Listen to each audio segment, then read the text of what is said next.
donde está sucediendo esta configuración del futuro. Vamos a repasar una por una muy rápidamente con algunos ejemplos, con algunas señales que mes a mes vamos capturando de acuerdo a cada uno de estos elementos o realidades.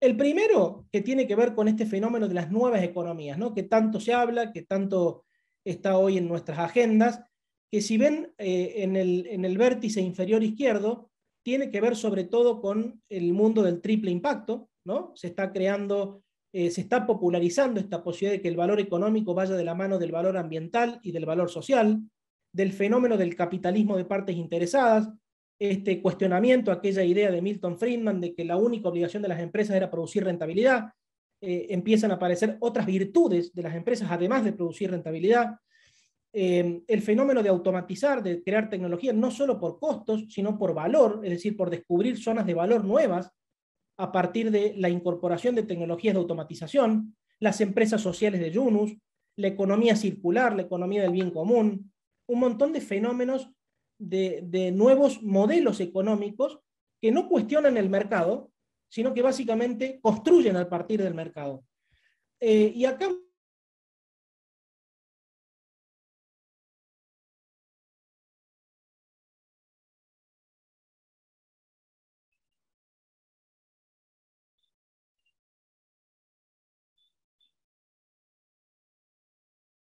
Lo perdimos a Andrés, me parece. ¿Escuchan? Yo no lo escucho. Sí, creo que lo perdimos. Lo perdimos. A ver, ahí está de vuelta. Andrés. Ahora, Andrés, estás muteado, pero te ¿hasta perdimos. dónde se escuchó, perdón? ¿Hasta dónde se escuchó? Se perdió. Los últimos 30 segundos nomás, pero perdimos la pantalla compartida también. ¿Ahí estamos de vuelta? Sí, señor. Perdón. Decía que Bflow, entonces, ofrece un testimonio de estas nuevas economías que están en desarrollo, porque básicamente esta posibilidad de usar la naturaleza como una tecnología para producir más alimentos con menos impacto es revolucionario, ¿no? Esta posibilidad de combinar lo ambientalmente amigable con el desafío del mundo de producir más alimentos.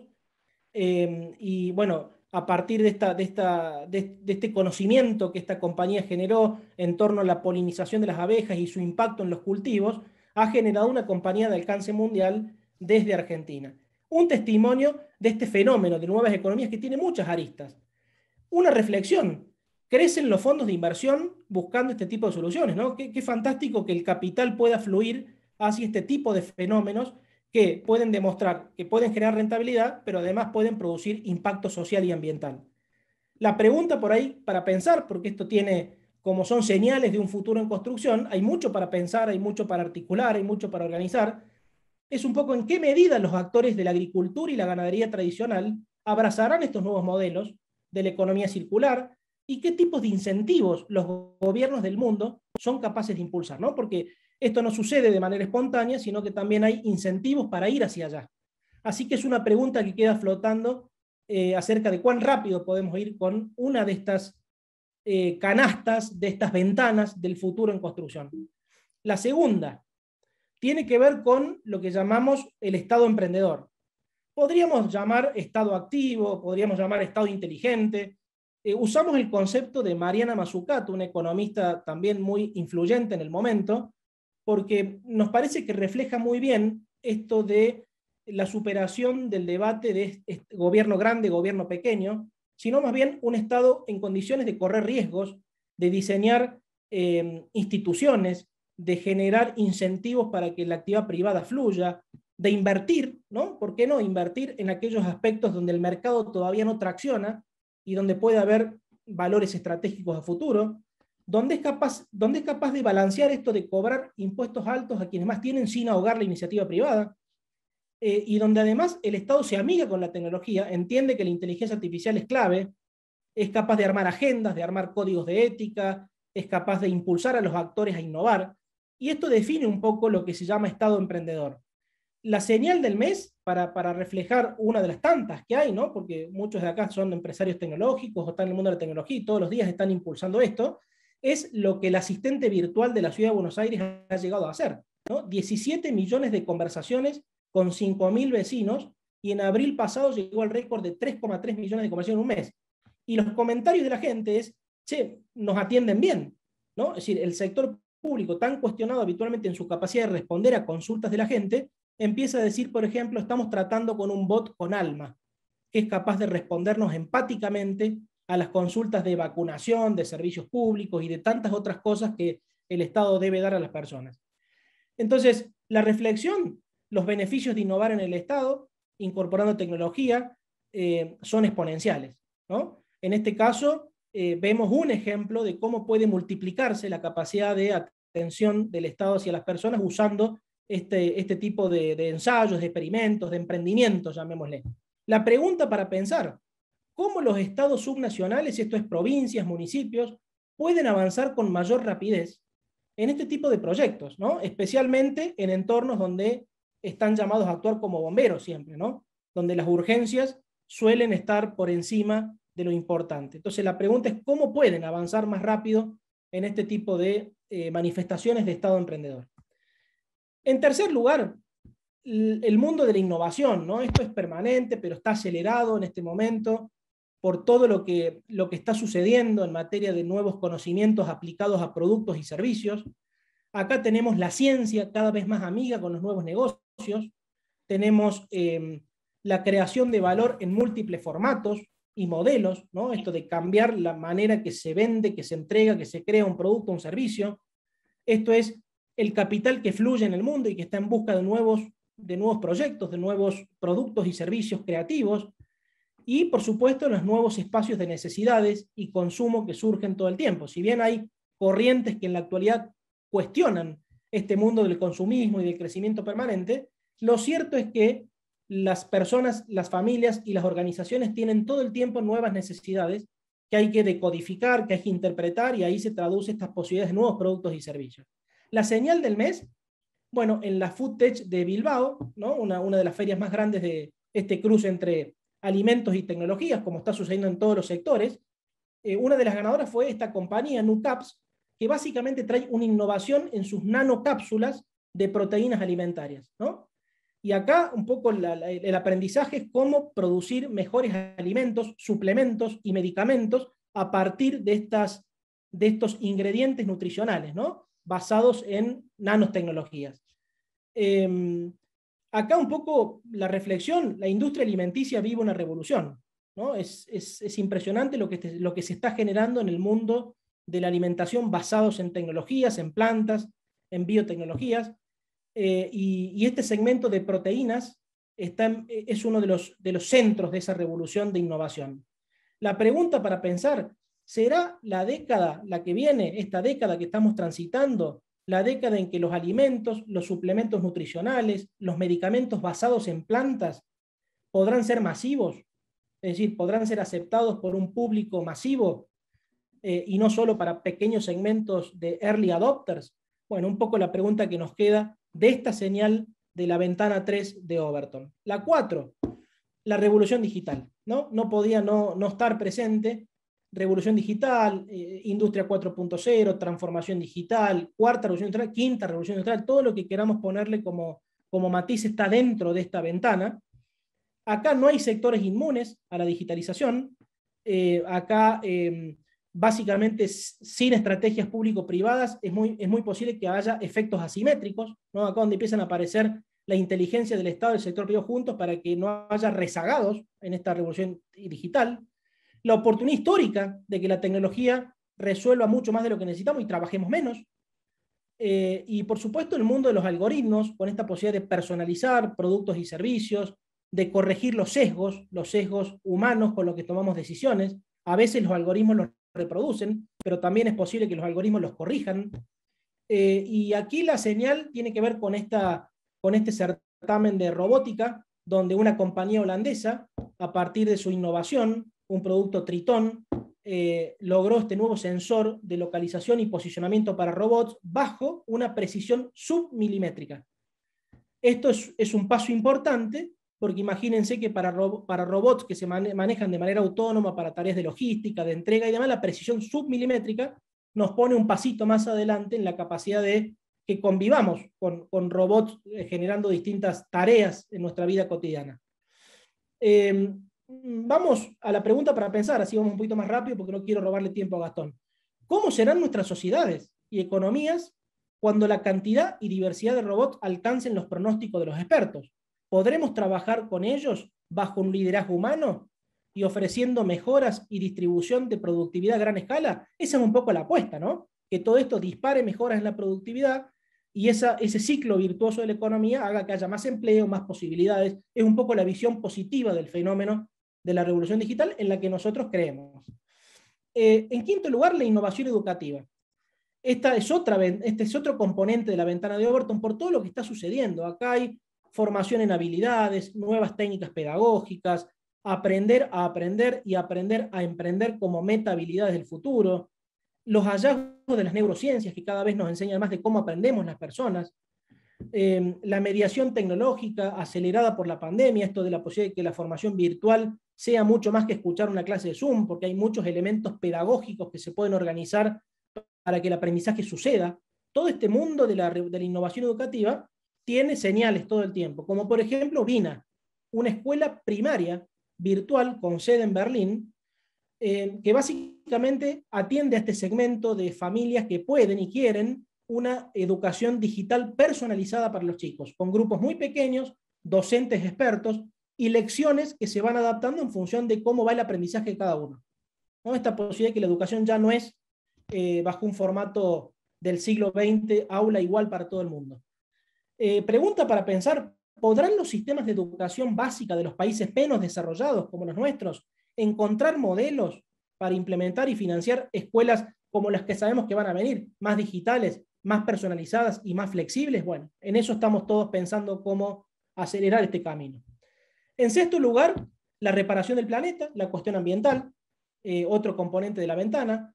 Acá la pandemia nos mostró cuán importante es organizar mejor la economía, ¿no? Para que no destroce tanto, no genere tanta contaminación. Pero además la industria verde se muestra como propulsora de nuevos empleos de futuro. No es solo parar la economía y achicar los procesos productivos, es transformarlos, porque justamente la industria verde puede generar muchos nuevos roles y empleos. Y por supuesto todas las compañías están con planes de neutralidad de carbono hacia adelante, y las nuevas generaciones lo exigen. Las nuevas generaciones son los estandartes de que esto vaya a avanzar. La señal del mes, el fenómeno de las ecovillas, no para de expandirse. Cada vez más personas eligen vivir en comunidades con prácticas respetuosas del medio ambiente y empiezan a aparecer productos y servicios como Regen Village, considerado como el Tesla de las ecovillas, a través de una tecnología que permite, bueno, optimizar la generación de energía, el uso del agua, la producción de alimentos orgánicos, todo lo que se supone que vivir de manera armoniosa con el ambiente requiere. Pregunta para pensar, ¿cómo serán estos modelos, ¿no?, de organización, producción y gobierno que predominen en este tipo de comunidades? ¿Y cómo se definirá la relación con el Estado, ¿no?, el Estado al que pertenecen? Porque empiezan a haber ahí conflictos de intereses en varios aspectos de la vida cotidiana. La ventana 7, transformación del trabajo. Nuestra manera de trabajar y las actividades que hacemos están con muchas incógnitas abiertas hacia adelante, y por supuesto hay acá un gran debate en el medio. Algunos elementos de este tema: el trabajo independiente no va a parar de crecer, más y nuevos formatos de emprendedores, la economía popular y el cuentapropismo va a requerir nuevas regulaciones, nuevos abordajes. La economía digital es una promesa de que además de expertos en software, ciencia de datos, etcétera, etcétera, haya nuevos roles masivos, ¿no?, masivos para muchas más personas trabajando en roles más analíticos, más creativos, más digitales. Y por supuesto, el desafío del upskilling y reskilling de las personas y los trabajadores, que no es para un grupo, sino es para millones de personas que puedan incorporar nuevas habilidades para el trabajo.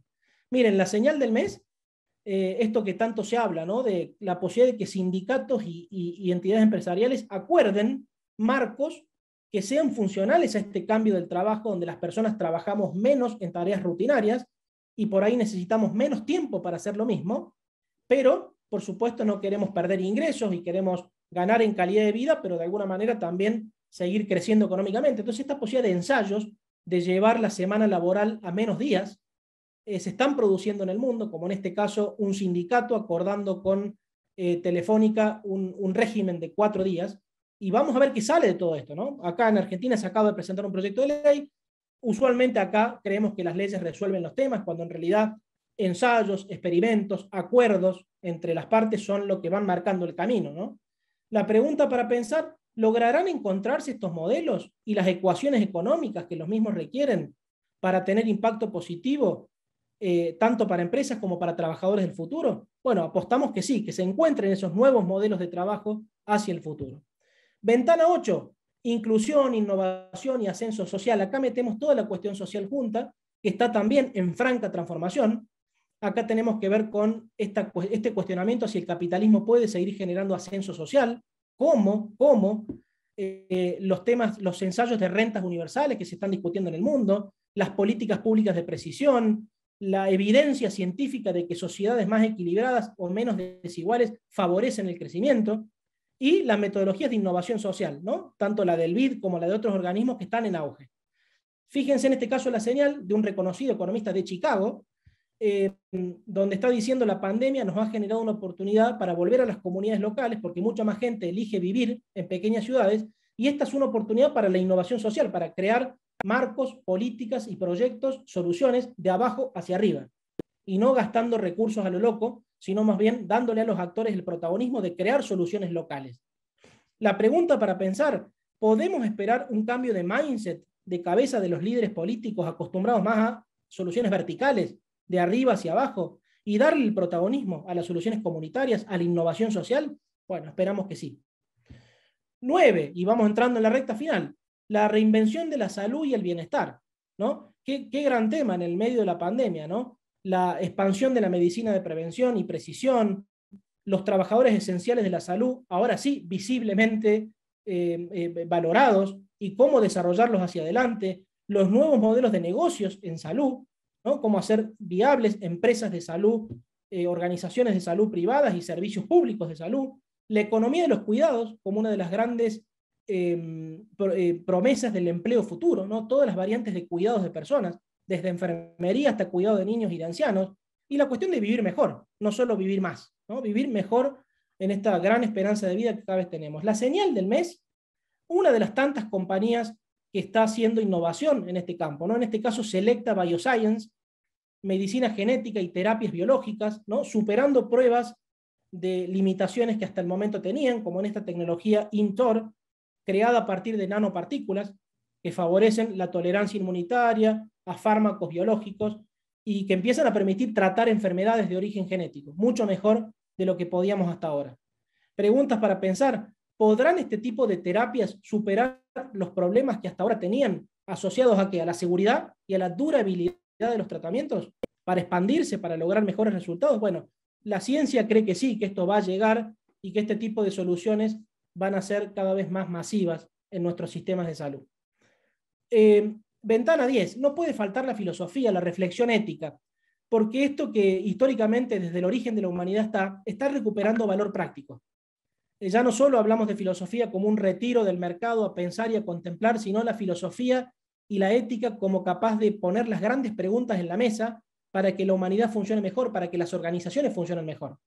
Entonces, acá tenemos, por ejemplo, la utilidad práctica de la filosofía y de las grandes preguntas.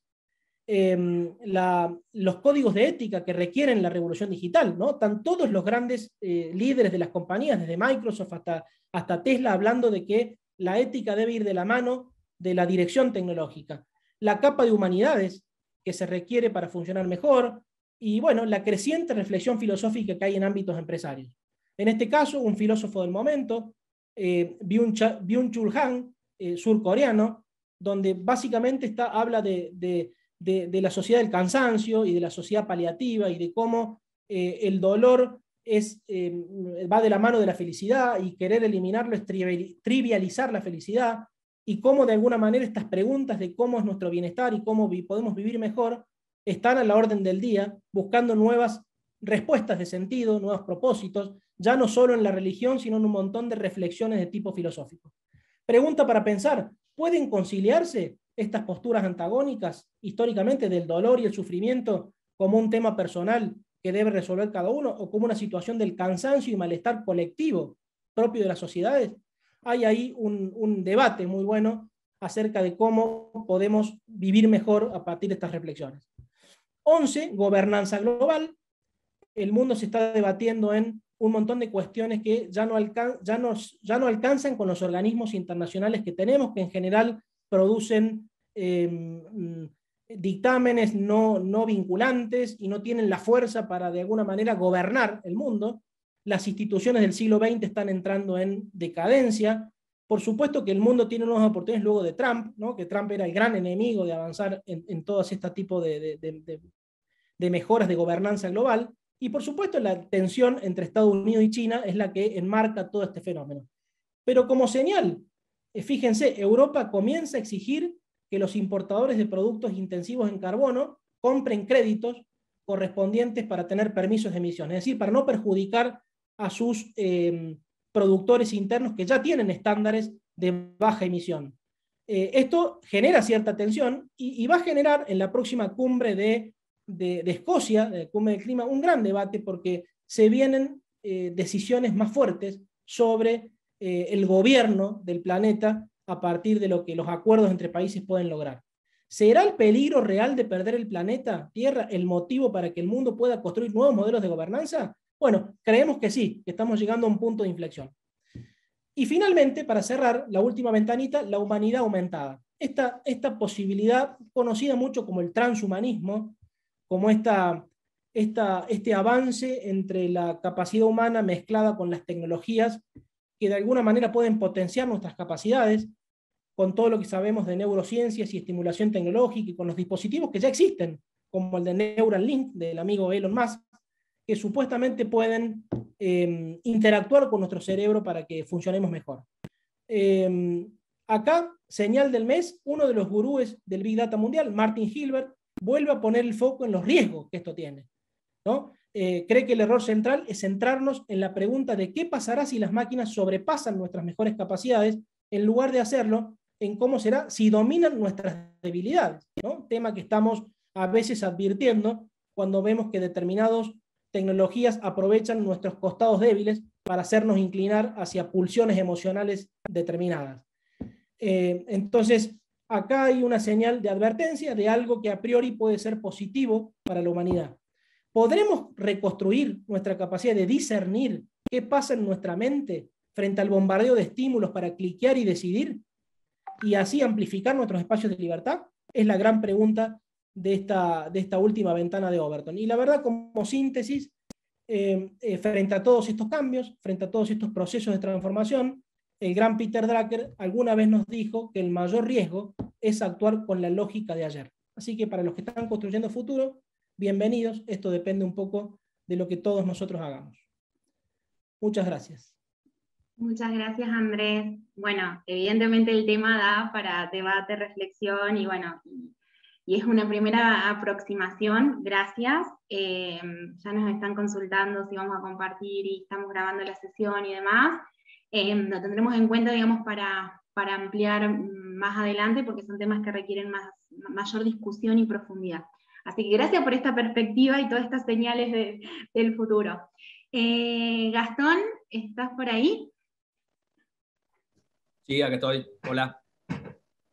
Vamos a cambiar de señales de futuro, tratando de mirar las señales de futuro de las estadísticas de hoy, actuales, del monitor estadístico TIC, porque a fin de cuentas el Córdoba Technology Cluster siempre de alguna manera sacó señales de futuro de las estadísticas e hizo un montón de cosas que todos ustedes saben, por ejemplo, en el ámbito de los recursos humanos. Así que en el fondo esta es otra fuente de búsqueda de pequeñas señales de futuro bien concretas en la industria del software de la provincia de Córdoba. Bueno, como siempre, cuando reciban el documento van a tener una serie de puntos de síntesis, de aspectos que nos han parecido en la discusión previa interesantes para analizar. Pero nos metamos de lleno en las estadísticas. Primera cuestión, facturación de las empresas de software en la provincia de Córdoba. Todos ustedes saben que el monitor estadístico TIC refleja lo que ocurre en el mercado de las empresas cordobesas de software, excluyendo a las multinacionales. Esa es la representación que intenta tener el monitor estadístico TIC. Y bueno, la facturación medida en términos nominales, es decir, en cantidad de pesos, aumentó 50% si comparamos segundo trimestre de este año con segundo trimestre del año pasado. Y si tomáramos el semestre completo, que es lo que hemos completado en esta medición del monitor, la variación año contra año es 38.5%. Es decir, primera cuestión para pensar y para comparar además con la experiencia de cada uno de ustedes, que por un lado obviamente se va a reflejar en los números, pero después por otro lado para interpretarla nos sirve el caso particular, lo anecdótico de cada uno de los empresarios. Bueno, lo que muestran los datos es que el segundo trimestre fue mejor que el primero, y algo adicional surge cuando hacemos lo que hacemos habitualmente de deflactar la serie por índice de precios al consumidor de Córdoba. Acá una primera cuestión que siempre repasamos cada vez que vemos estos números es, a diferencia de otros sectores de actividad, a diferencia de otras industrias, acá es más difícil medir unidades físicas. En la maquinaria agrícola podemos medir cantidad de máquinas fabricadas, en las autopartes podemos medir cantidad de autopartes, en gran parte o toda la industria manufacturera podemos medir unidades, por más que hay diferencias de valor entre distintas unidades, pero digamos, se puede trabajar estadísticamente la medición de unidades. Acá en el software es más difícil, y todos ustedes saben que desde el comienzo el monitor estadístico TIC trata de medir, como ocurre en muchos sectores de servicios, como ocurre en la finanza, etcétera, etcétera, en el comercio, es medir la facturación y después tratar de inferir la evolución de la actividad económica, la evolución de las cantidades, deflactando por índice de precio. Es decir, lo que medimos no es Q, sino P por Q, la facturación total, y lo que tratamos es de sacarle, de dividirlo por P para que nos quede limpito el Q. ¿Cuál es la cuestión?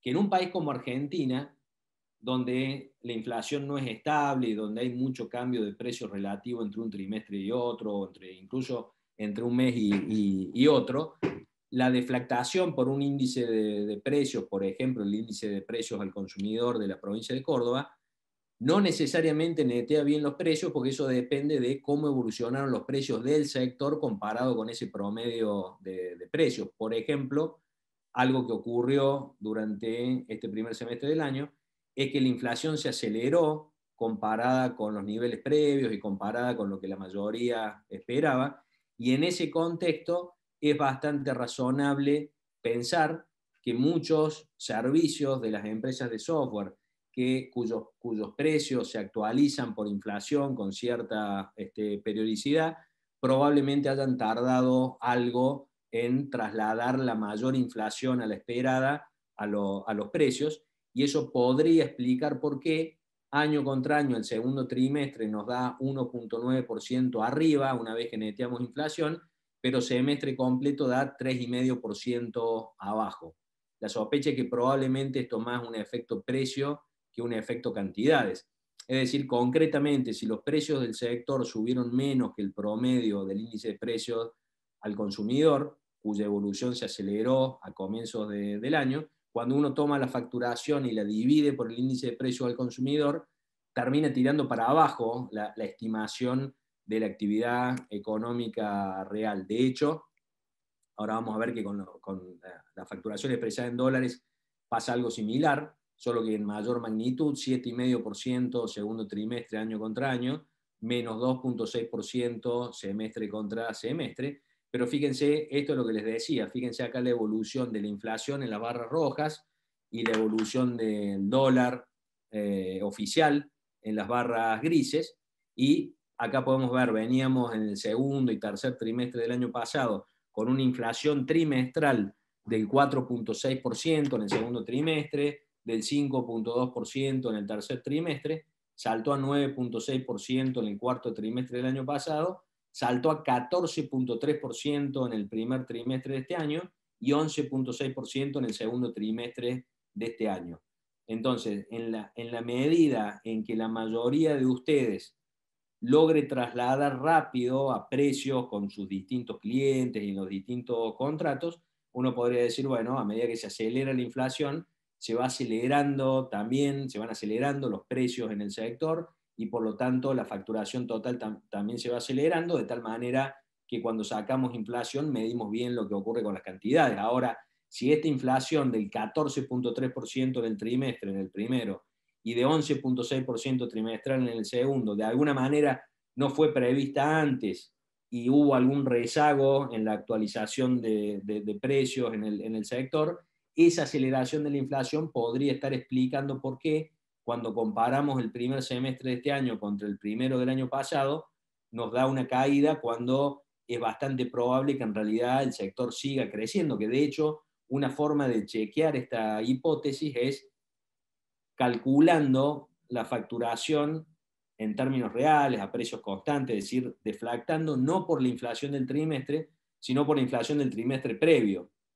Eso podría dar una idea de cómo fue evolucionando o cómo fueron evolucionando los precios previstos por cada uno de ustedes. Y cuando uno hace ese ejercicio puede ver que claramente los números tanto del segundo trimestre como del primer semestre dan por encima del año pasado. 8.7% el segundo trimestre comparado con el segundo del año pasado y 1.9% en el caso de todo el primer semestre. Es decir, primera conclusión, por más que en el semestre consolidado, al deflactar por esta inflación acelerada, parecería que la actividad económica del sector cayó, en realidad cuando uno tiene en cuenta que puede haber rezagos en la actualización de precios, la conclusión debería ser, che, no, lo más probable es que efectivamente haya seguido creciendo, y el segundo trimestre sin duda la facturación creció, muy probablemente por acomodamiento de precios, en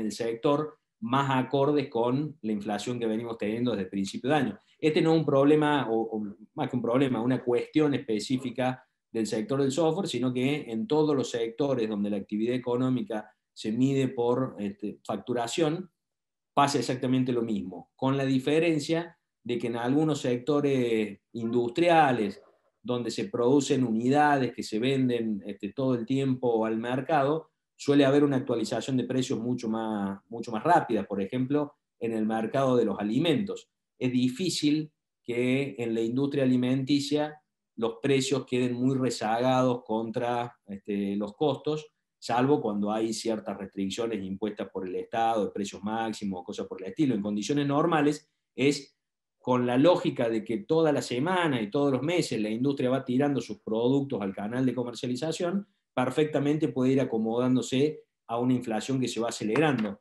En la venta de servicios, aun cuando haya una lógica que probablemente en los últimos años ha hecho que se acorten las revisiones de precios, siempre suele haber un rezago, porque los precios de hoy en realidad los hemos fijado con anterioridad en los últimos meses, y la inflación de hoy seguramente influirá en las próximas negociaciones de precios o revisiones de precios hacia adelante. De cualquier manera, una primera señal para tener presente, porque además conecta con lo que vamos a ver sobre los recursos humanos, es que aun cuando los números muestran que el sector ha seguido creciendo, los porcentajes de variación interanual no son los que veníamos viendo en las últimas mediciones, donde, si ustedes recuerdan, teníamos 15, 17% año contra año en facturación deflactada por precios al consumidor. Ahora, en el mejor de los casos, estamos 8.7% arriba segundo trimestre de este año contra segundo del año pasado. Es un numerazo que un sector crezca en términos reales 8.7%, y que lo haga en el contexto actual es claramente un buen número. Lo que pasa es que si tratamos de extraer señales de futuro, como diría Andrés, podría haber una señal de desaceleración comparada con lo que veníamos viendo. Bueno, acá está la composición entre ventas o facturación a clientes en Argentina y facturación a clientes en el exterior. Ese 16.2% del primer trimestre y ese 19.5% del segundo trimestre da 52.2 millones de dólares en el semestre de facturación a clientes en el exterior. El resto, el otro 83.8% en el primer trimestre y 80.5% en el segundo, es facturación a clientes en Argentina. Y acá viene donde seguramente hay otras señales de futuro, o deberíamos tratar de traer señales de futuro. Acá está la medición de la cantidad de recursos humanos en las empresas de software de Córdoba, a diferencia de la facturación, que por más que la medimos, o el monitor tiene desde hace mucho tiempo una frecuencia semestral, los que participan de ustedes saben que en cada semestre lo que hacemos es reconstruir o tomar los datos de la facturación mes a mes durante todo el semestre, incluyendo un mes superpuesto con la medición anterior para tener una forma de chequeo y de validación de consistencia de los datos, pero en el caso de los recursos humanos, como es un poco más complejo responder hacia atrás cuántos recursos humanos cada empresa tenía en cada momento del tiempo, y como no queremos opiniones, sino dato duro, desde que el monitor empezó a ser semestral, empezamos a medir la foto, es decir, a sacar la instantánea de cuánto es la cantidad en cada momento, con lo cual tenemos el dato medido durante julio, tenemos el dato anterior medido durante enero, y los datos de julio y marzo del año pasado. Bueno, la cuestión es que si comparamos entonces año contra año, julio contra julio, tenemos 10.5% más de personas trabajando bajo cualquier modalidad en las empresas de software de Córdoba. Es un numerazo, 10,5% más de gente, pero de nuevo deberíamos pensar, y esto lo podemos dejar para ahora la discusión y el ida y vuelta que tengamos, si esto efectivamente nos está dando alguna señal de futuro de que se está haciendo más complejo, algo que ya venía siendo complejo, que es el reclutamiento de gente, la incorporación de gente y la retención de los talentos en el sector. En algunos momentos, entre 2018 y 2020, hemos tenido incrementos de 15, 17% en la cantidad de recursos en el sector, y eso ahora ha disminuido. Hay otros sectores hoy en la economía que están generando números similares, incluso algo mayores, como la maquinaria agrícola en el interior provincial, las autopartes, por una cuestión, en el caso de las autopartes más coyuntural, en el caso de la maquinaria agrícola un poco más estructural, pero es difícil encontrar otros sectores que tengan año contra año este ritmo de incremento de los recursos humanos como viene mostrando el sector, con lo cual la conclusión es el sector sigue incorporando gente a tasas elevadas, 10,5% año contra año, una tasa elevada, pero probablemente tendríamos que mirar con esta lógica de tratar de sacar señales y mirar para adelante, si no es que este proceso se está haciendo un poco más difícil.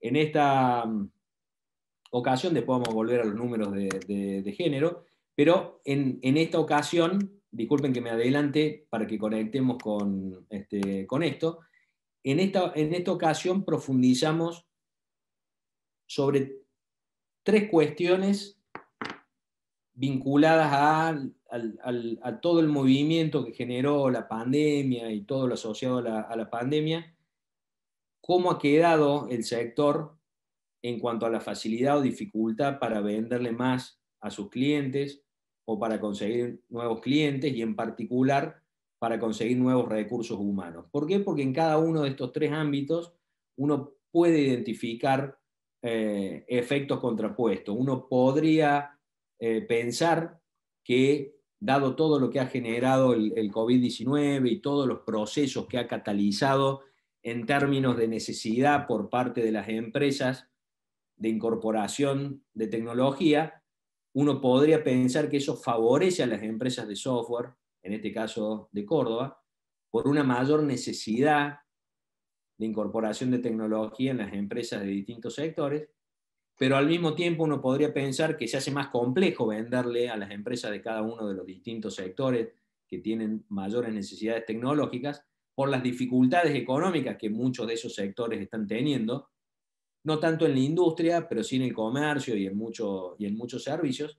Entonces, las primeras 2 preguntas concretas era, en este contexto, dado esos 2 fenómenos contrapuestos, ¿qué le parece? ¿Que le está resultando ahora más fácil o más difícil que antes de la pandemia incrementar las ventas a los clientes que ya tiene la empresa, hay un leve sesgo negativo porque 31,5% plantea que es más difícil ahora, 18,5% plantea que es más fácil ahora, es decir, 31,5% está planteando de alguna manera que de esos dos efectos está pesando más el efecto crisis económica, si ustedes quieren, y hay un 18,5% que, en términos de lo que les planteamos, tiene que estar viendo que en realidad está predominando el efecto mayor demanda de tecnología. Y esta heterogeneidad que hay en lo que están viendo los propios empresarios del software tiene que ver con que efectivamente hay una heterogeneidad muy grande en la economía entre lo que está ocurriendo en distintos sectores y por lo tanto esos dos efectos contrapuestos tienen que estar funcionando distinto en distintos sectores de actividad y por lo tanto tienen que estar llevando a distintas situaciones de las empresas de software dependiendo de a qué sector están atendiendo. Habrá algunos sectores que efectivamente tienen una mayor demanda tecnológica, pero además de eso están en una relativamente buena posición o creciendo, como ha ocurrido en varios sectores de la economía desde el COVID para acá, y hay otros sectores que, aun cuando eventualmente tengan mayores demandas tecnológicas, probablemente no estén teniendo los recursos para realizar inversiones por las dificultades que está teniendo el sector. Para conseguir nuevos clientes, el sesgo negativo es más grande, porque ahí 38,9% plantea que le está resultando más difícil conseguir nuevos clientes, frente al 14,8% que plantea que le está resultando más fácil. Y en el caso de los recursos humanos, también planteamos una disyuntiva por dos fenómenos que seguramente están ocurriendo al mismo tiempo, pero que juegan en sentido contrario.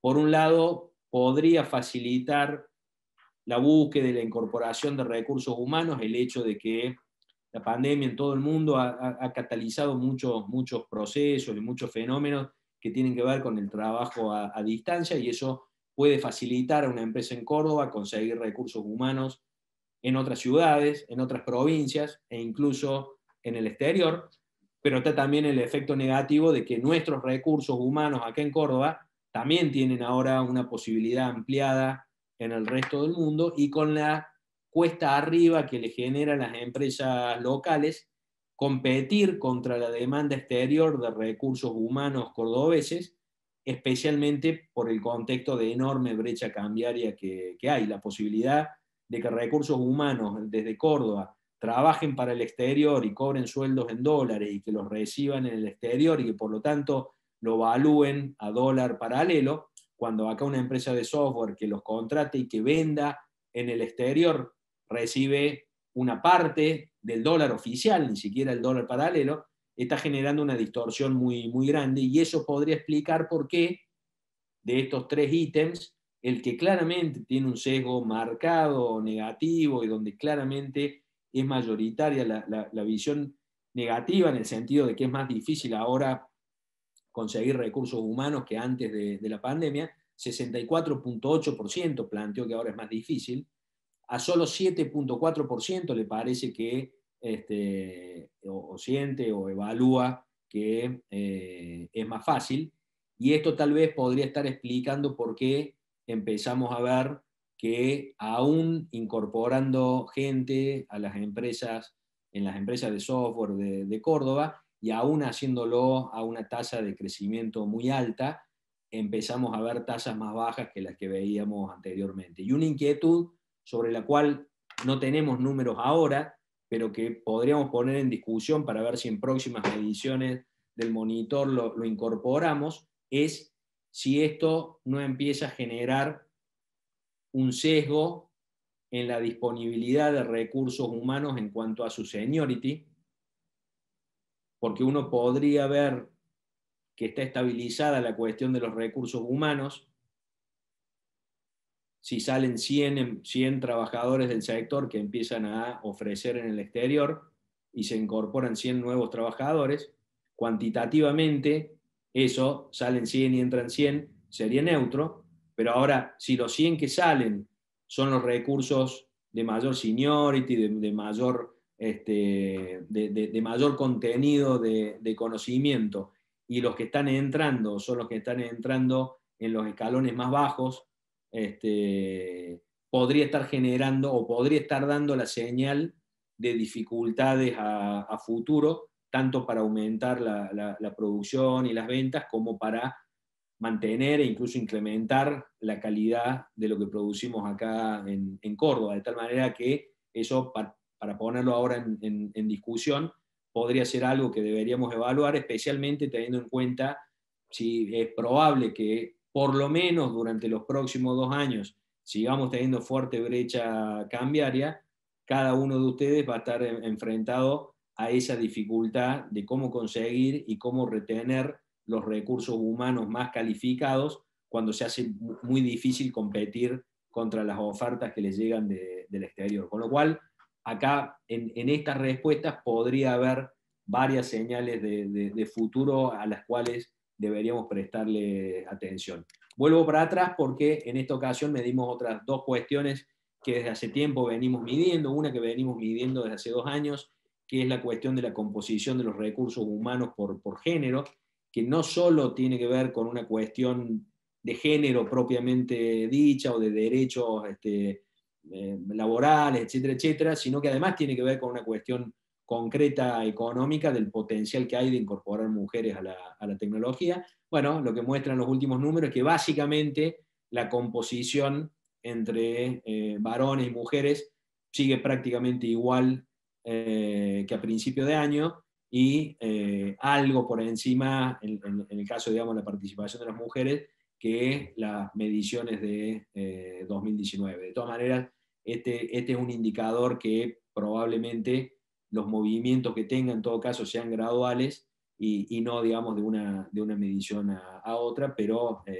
está bueno medirlo regularmente. Después ustedes van a poder ver en esta diapositiva cómo se distribuyen hombres y mujeres en estas 4 categorías que hemos definido cuando empezó esta medición sobre género en 2019: socios hombres y mujeres, directivos hombres y mujeres, personal técnico hombres versus mujeres y personal no técnico hombres mujeres. Todos esos porcentajes son sobre el total, o sea, suman 100, con lo cual dentro de cada segmento, para ver participación de hombres y mujeres, simplemente hay que dividir el valor correspondiente por el sumatorio de ese bloque. En el caso de personal técnico, la participación de las mujeres es el 16.5% sobre el 76.9%, que es la participación total de los recursos humanos técnicos dentro del total. Pero eso cada uno lo puede ver en detalle.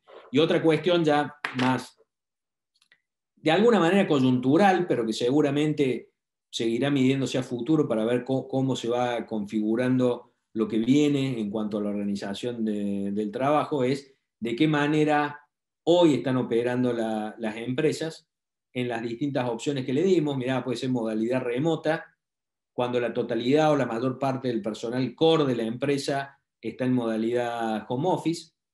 Una modalidad híbrida, cuando el personal core de la empresa alterna días de la semana o semanas en el mes entre trabajo en la oficina y el home office, alternando los equipos de trabajo o grupos para que no coincidan en la oficina. Una modalidad flexible, que el personal core de la empresa decide individualmente, de acuerdo con las características del proyecto, los resultados esperados y sus preferencias y conveniencias, cómo y dónde realiza su trabajo. Es decir, está menos estructurada que la modalidad híbrida, que está abierta. Hay una modalidad hub and spoke que algunas empresas están evaluando, pero ya van a ver que todavía nadie está utilizando, por lo menos nadie de los que participan del monitor, que es: la empresa cuenta con una sede central y oficinas satélites más pequeñas. El personal core de la empresa decide, de acuerdo a su conveniencia, a qué oficina le conviene concurrir. Tiene que ver con nuevos formatos que se están pensando a partir de toda la experiencia que hemos tenido desde el inicio de la pandemia. Y bueno, la modalidad tradicional, definida como la totalidad o la mayor parte del personal core trabajando en las oficinas de la empresa. Esto es lo que hemos planteado, no sobre lo que tienen previsto hacer ni sobre lo que están evaluando hacer, cosa que a futuro podremos ir viendo, sino sobre concretamente cómo está funcionando hoy la industria del software en Córdoba. Y estos son los porcentajes: 74.1% está trabajando de manera remota, Es decir, todos o la gran mayoría del personal core está trabajando en modalidad home office. Ya hay un 11.1% que está trabajando de manera flexible, es decir, de acuerdo a sus proyectos, a los objetivos propuestos, etcétera, etcétera, va decidiendo si va a la oficina, si queda en home office o trabaja en un tercer lugar. 9.3% ya está en un formato híbrido, como ocurre en muchas empresas en otros sectores, donde por grupos van yendo algunos días de la semana a la oficina y el resto en home office, o, como están haciendo otras empresas, alternando una semana en la oficina, el resto de las semanas en home office y alternando los distintos equipos. Y hay un 5.6% que está trabajando del modo tradicional, con la gente yendo a las oficinas, seguramente con protocolo, etcétera, etcétera, pero plantea que está trabajando en el formato tradicional. De tal manera que, más allá de que obviamente el sentido de compartir esta información es ponerla en análisis, poner las estadísticas bajo escrutinio crítico y además pensar qué está ocurriendo con el sector, con lo cual la discusión está totalmente abierta.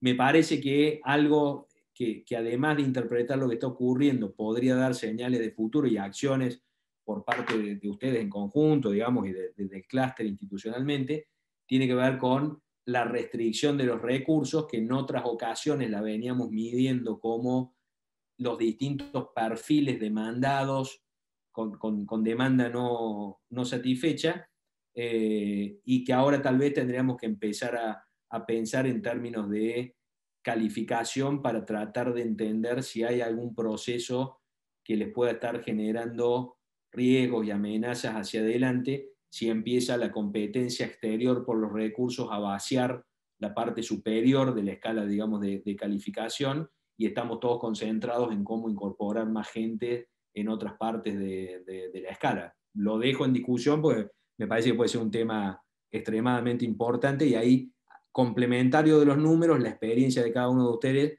es muy útil para tratar de entender qué hay por detrás de los números.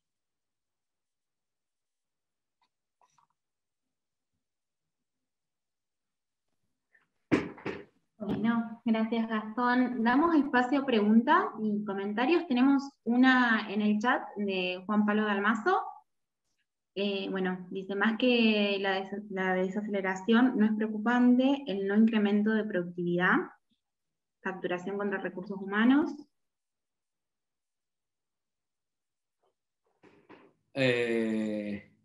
Bueno, esto lo hemos analizado muchas veces.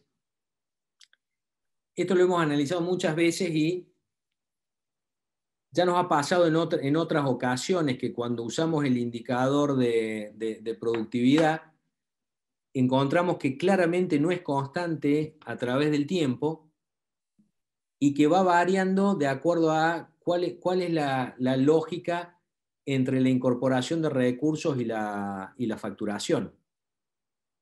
Cuando vos tenés proyectos en donde empezás a incorporar gente hasta que empieza a correr la facturación, el indicador de productividad cae porque estás incorporando gente sin su correspondiente facturación. Ahora, cuando los proyectos empiezan a madurar y empiezan a crecer en facturación y podés optimizar los recursos, empieza a ocurrir lo contrario. Eso lo vimos durante bastante tiempo, hace unos años, en 2000, después podemos ver ahí el gráfico, pero en 2018, cuando veíamos que la facturación aumentaba y la cantidad de recursos estaba constante.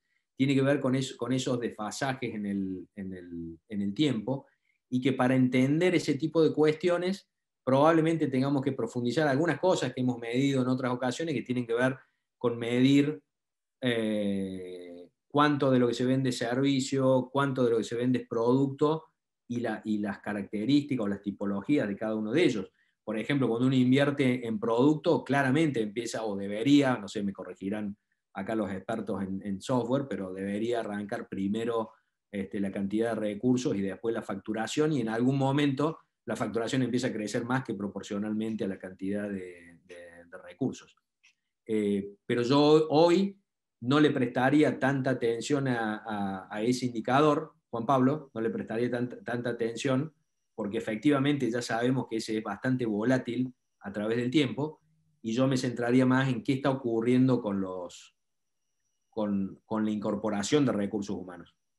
Porque eso podría ser un limitante del crecimiento de la producción y de la facturación y de la actividad hacia adelante. Sí, yo agrego a lo que decía Gastón, Juan Pablo, a tu consulta, porque yo entiendo, como vos la planteas, que si no es más preocupante ese no incremento de productividad respecto a la desaceleración. Yo incluso si uno mira los números duros, la cantidad de empleados uno puede considerar que más allá del 10,5, creo que era el crecimiento interanual, julio a julio, si uno lo mira desde enero a ahora, en realidad se mantuvo constante. Hay una diferencia ahí, creo que es menos del 1%, que hasta puede ser margen de error estadístico, digamos. O sea, uno podría considerar que no ha habido crecimiento. Y contra la facturación deflactada, en realidad la caída, si se quiere, es muy chiquita. Con lo cual, si uno hace el número, no creo que sea una señal de alerta o de preocupación una eventual caída de productividad. Sí creo que es una señal de alerta el freno en el crecimiento, porque más allá de lo que puede explicarse por lo que mencionaba Gastón en su presentación del efecto de la aceleración de la inflación y la demora en trasladar eso a los valores que las empresas puedan facturar, digamos, ese retraso en la recuperación que compense esa inflación, quizás combinado también con algún efecto de la pandemia que es inevitable. La realidad es que veníamos de un promedio de 17% de crecimiento en los últimos 5 años, midiendo inflación deflactada, y bueno, y claramente este año daría la impresión de que no se va a sostener ese ritmo, y ahí es donde creo que hay una señal de alerta y hay que analizar razones, ¿no? Uno puede hacer hipótesis del por qué. A mí me da la impresión que hay un problema que ya lo conocíamos y que viene de años, que tiene que ver con la escasez de recursos, que ahora está agravado por esto que también comentó Gastón antes, de la oferta a freelance de trabajo para el exterior, que esto está generando un problema muy importante, que por supuesto lo produce la brecha cambiaria, porque no es fácil competir contra eso. De hecho, se nota cuando uno mide las exportaciones en números brutos, que también registra una caída cuando veníamos de 5 años de crecimiento arriba del 11% promedio. Y daría la impresión que este año, al ritmo que vamos, puede llegar a cerrar con una caída en las exportaciones, ¿no? Así que yo creo que la señal de alerta viene más por ese lado. Por entender este problema, creo que el problema de los recursos humanos ha llegado a un cuello de botella. Existía desde hace mucho tiempo, pero se disimulaba de alguna manera por las tasas de crecimiento que eran significativas y siempre hacían mirar con optimismo, pero bueno, quizás ha llegado un momento en que no hay más margen para crecer si no hay más recursos humanos, y si a esto le sumamos la salida de recursos calificados para ese trabajo freelance, podemos estar empezando a tener un problema muy serio, ¿no? Y creo que agrego algo de Pablo, pero tiene que ver con los dos enfoques. Como decía Andrés, también esta tendencia mundial al autoempleo y a los distintos formatos de trabajo en esta industria se están reflejando en esto, ¿no? El sector formal de tecnología de Córdoba está perdiendo crecimiento en cantidad de recursos. Entonces creo que los dos indicadores de futuro coinciden en ese aspecto. Sí, respondiendo, Diego, a tu pregunta en el chat, a ver, no hay duda de un poco lo que decía recién, ¿no? Esto es un problema no solo de Córdoba, sino que se está dando en todo el país. El desdoblamiento cambiario y esa brecha que hay entre el dólar oficial y el paralelo genera unas distorsiones que están golpeando, digamos, está haciendo que muchos recursos muy calificados opten por el trabajo freelance, y creo que no se puede cuestionar esas decisiones, porque es válido que cada uno busque maximizar el rendimiento de su trabajo, ¿no? Pero lo que está claro es que el problema existe y que algo hay que hacer para resolverlo. Porque el riesgo es que la industria vaya empezando a sentir fuertemente el impacto de eso, y estos resultados que estamos viendo son una señal que me parece que hay que prestarle atención. Una forma, Pablo, de ponerlo en los términos más simples posibles, incluso comparando con otros sectores. Todos ustedes deben haber escuchado otros sectores que tienen precios en valor de dólar oficial y algunos insumos a valor de paralelo, y plantean las dificultades que eso genera. Lo que está ocurriendo en el sector del software, que se ha ido transformando en un sector cuyo precio está vinculado al dólar oficial y cuyo principal recurso, que es el recurso humano calificado, está cotizado a dólar paralelo, digamos, desde el momento en que una persona puede ser freelance y trabajar para el exterior y recibir pagos en el exterior, automáticamente genera que su precio en el mercado interno esté más relacionado al dólar paralelo porque compite contra ese dólar. Entonces, tener posibilidades de vender en el exterior a dólar oficial menos retenciones o a dólar oficial, y tener el principal recurso productivo cotizando en dólar paralelo con una brecha cambiaria de casi el 100%, es un problema serio, especialmente si en el horizonte cercano, por ejemplo, de los próximos 2 años, no es muy razonable esperar que la brecha se reduzca sustancialmente, o mucho menos que haya una unificación cambiaria. La alternativa, por supuesto, podría ser un dólar diferencial para el sector, pero ya planteó el Gobierno Nacional, el Ministerio de Producción, que eso por lo menos ahora no está en el radar, con lo cual efectivamente me parece que hay que prestarle atención, y los números que acabamos de mostrar son muy buenos, puestos incluso en contexto de otros sectores, pero me parece que están dando efectivamente la señal de que podría estar empezando a generar problemas esa situación. Sí, no tengo dudas. Y yo te agrego otra cosa. Cuando vemos esas pequeñas caídas, digamos, no hay que perder de vista que la actividad está al 100%.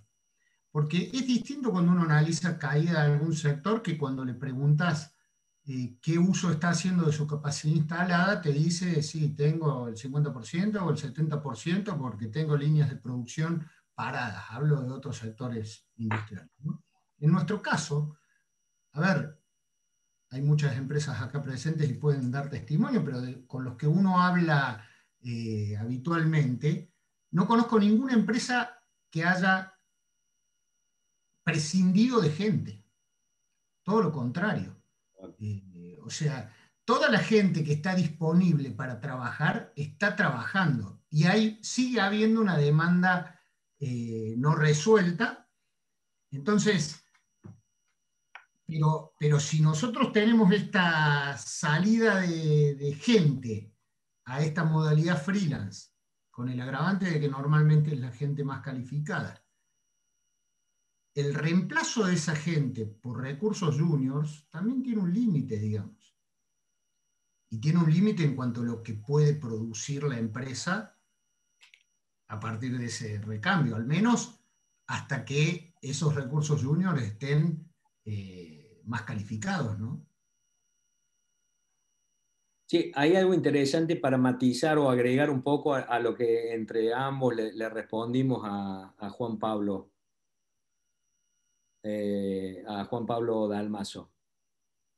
Es, si empezamos a ver que se te empiezan a ir recursos calificados y tener que reemplazarlo por más de un recurso con menos calificación para tratar de cubrir eso, efectivamente sí debería empezar a dejar la huella en los indicadores de productividad, porque simplemente por definición va a estar aumentando más los recursos que la facturación, porque para mantener la misma facturación tenés que reemplazar un recurso calificado por más de un recurso menos calificado. Con lo cual yo matizo un poco lo que respondí, porque es cierto que efectivamente es muy volátil, además por algo que yo no mencioné, pero que está relacionado con lo que yo mencioné en la presentación, que es cuando se te atrasan los precios con relación al promedio de la economía, da la impresión de que la facturación crece menos de lo que debería crecer, con lo cual la productividad te baja, pero en cuanto se actualiza o se ajusta el precio al trimestre siguiente, vas a ver que la productividad sube, con lo cual ves que productividad sube o baja, pero más por una cuestión vinculada a precios relativos que vinculada a producción.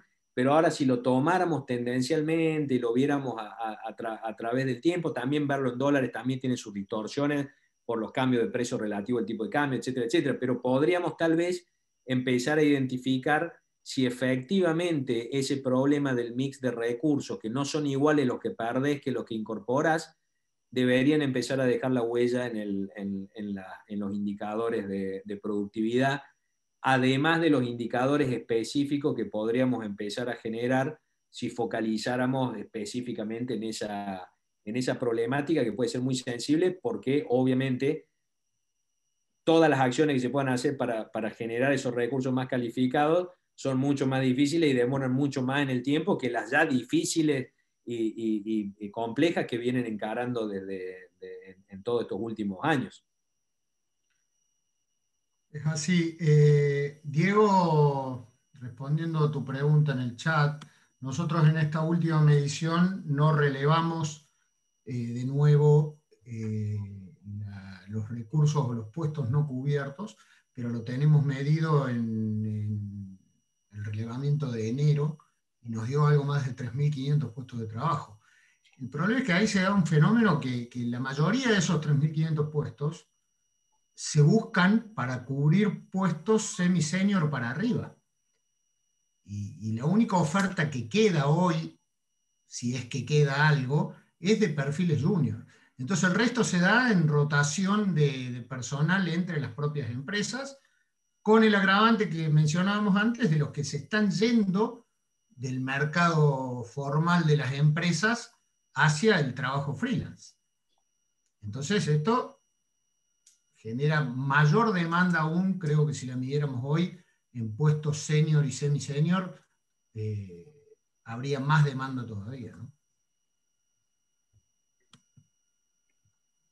Bien. Ahí Juan Pablo sobre una nueva pregunta.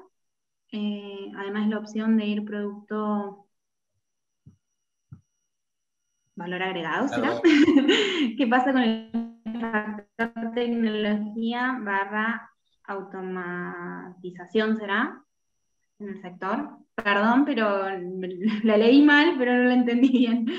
¿No querés aclarar? O si ustedes lo entendieron, Pablo, Gastón. Por ahí le podés habilitar el micrófono, pero el punto es que Sí, este es el sector que tiene que escribir los códigos para la inteligencia artificial y la automatización, no el que lo va a usar.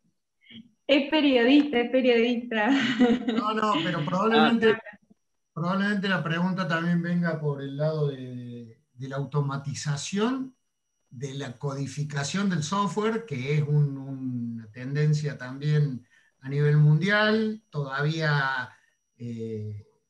incipiente, pero hay teorías que sostienen que el desarrollo de software, el commodity que significa la hora hombre de programación, sobre todo la de esa programación más junior, más básica, va a desaparecer porque también se va a automatizar. No sé si a eso apunta. Esto es una teoría, hay mucha discusión al respecto. Puertas adentro del clúster hemos tenido una linda charla sobre ese tema hace unos días. No todos están convencidos de que esto efectivamente vaya a suceder. Seguramente va a existir, como en todos los sectores, algo que va a ir reemplazándose por algoritmos capaces de traducir a código de software determinadas necesidades,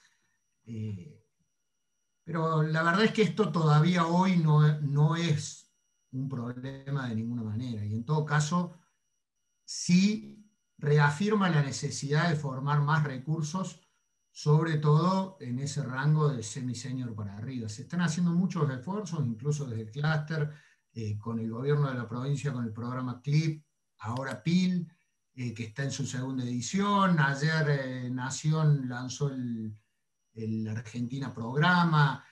Hay mucho esfuerzo en ese sentido, pero todo a esa base de la pirámide, ¿no? A formar recursos juniors. Después hay toda una etapa de crecimiento en la profesionalización de esos recursos, que lleva un esfuerzo grande y que además hay que empezar a trabajar, por un lado en eso, pero por otro lado en la educación, en las etapas tempranas, a nivel de escuela primaria y secundaria, para ampliar fuertemente la generación de vocaciones hacia estas carreras que sin duda van a seguir traccionando a futuro el empleo de calidad, y si no somos capaces de generar volúmenes importantes, nos va a costar mucho competir en el mundo con esto.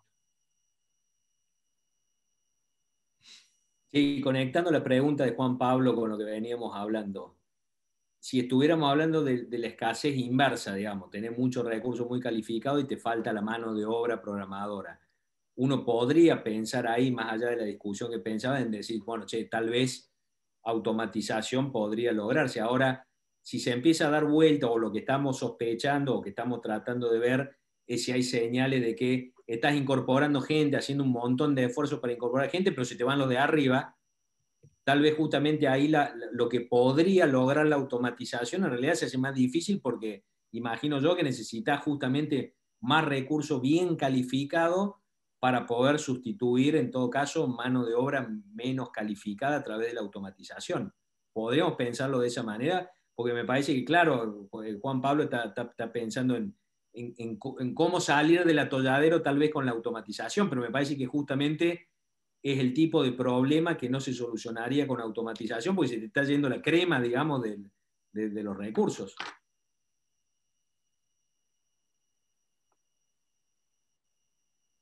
Sí, sí. Por eso yo decía, creo que en todo caso esa tecnología lo que va a hacer es profundizar la necesidad de crecer en esos escalones más altos de la pirámide, digamos.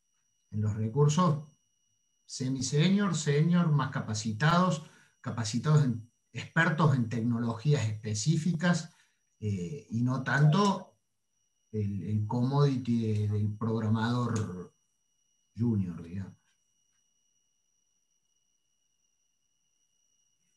Claro, requeriría pensar cómo incentivas ese recurso para retenerlo, con esta desventaja tan grande de la brecha cambiaria.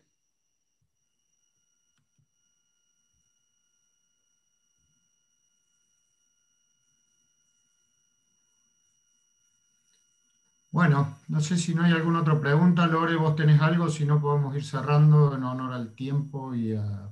No, simplemente a los que me están consultando, a las 18 ya salió el envío del informe, tanto para prensa como para todos los socios, y ya está disponible en nuestra página web.